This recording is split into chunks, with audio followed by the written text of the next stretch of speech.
Dans un repère orthonormé, on considère deux points A et B dont on a les coordonnées, grand A de coordonnées 1, 2 et grand B de coordonnées moins 1, 3. On nous demande lequel des vecteurs U, V, W dont on a les coordonnées sont des vecteurs directeurs de la droite AB. A et B sont deux points distincts de la droite AB et donc le vecteur AB est un vecteur directeur de cette droite. Quelles sont les coordonnées du vecteur AB? Donc abscisse de B moins abscisse de A, donc moins 1, c'est-à-dire moins 2, et ordonnée de B moins ordonnée de A, 3, moins 2, 1. Donc le vecteur AB de coordonnées moins 2, 1 est un vecteur directeur de la droite AB. Tous les vecteurs directeurs de la droite AB sont collinaires. Donc pour savoir si U est un vecteur directeur de la droite AB, il suffit de vérifier que U et AB sont collinaires. S'ils le sont, c'est que U est un vecteur directeur de AB. S'ils ne le sont pas, c'est que U n'est pas un vecteur directeur de AB. Pour déterminer si U et AB sont collinaires, donc on a le vecteur U 3, 5, le vecteur AB moins 2, 1, il n'y a pas de proportionnalité évidente entre les coordonnées de AB et celles de U, on va calculer le déterminant pour s'en assurer.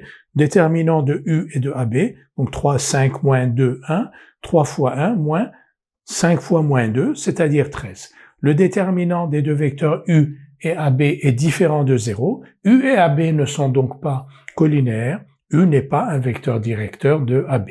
Les vecteurs V et AB sont-ils collinaires? Le vecteur AB a pour coordonnée moins 2, 1 et le vecteur V a pour coordonnée moins 4, 2. Donc V égale 2 fois AB. Donc, cette relation apparaît de manière évidente. Les coordonnées du vecteur AB et celles du vecteur V sont proportionnelles et le vecteur V est égal à 2 fois le vecteur AB. Les vecteurs V et AB sont donc collinaires et le vecteur V est donc un vecteur directeur de la droite AB. Dans ce cas-là, nous n'avons pas calculé le déterminant des vecteurs V et AB parce qu'il apparaît clairement que le vecteur V est égal à 2 fois le vecteur AB. Quand vous avez une relation comme ça qui apparaît clairement, il n'est pas nécessaire de calculer le déterminant. Il suffit donc, comme ici, de montrer que V égale lambda fois AB, avec lambda qui est un réel, pour conclure que les vecteurs V et AB sont collinaires. Donc V, le vecteur V et le vecteur AB sont collinaires. Le vecteur V est un vecteur directeur de la droite AB. La même chose avec le vecteur W et le vecteur AB. 2 fois W égale AB. AB égale 2 fois W. Donc le vecteur W et le vecteur AB sont collinaires. Le vecteur W est un vecteur directeur de la droite AB. On aurait bien sûr pu calculer le déterminant du vecteur AB et du vecteur W et on aurait trouvé que ce déterminant est égal à 0. Mais ici, ce n'est pas nécessaire de le faire parce que l'on voit tout de suite que le vecteur AB est égal à 2 fois le vecteur W. Donc à chaque fois que vous avez deux vecteurs, vous voulez savoir s'ils sont collinaires ou pas, on observe d'abord, est-ce qu'il y a une proportionnalité entre les coordonnées de ces deux vecteurs? Par exemple, ici, le vecteur V et le vecteur AB.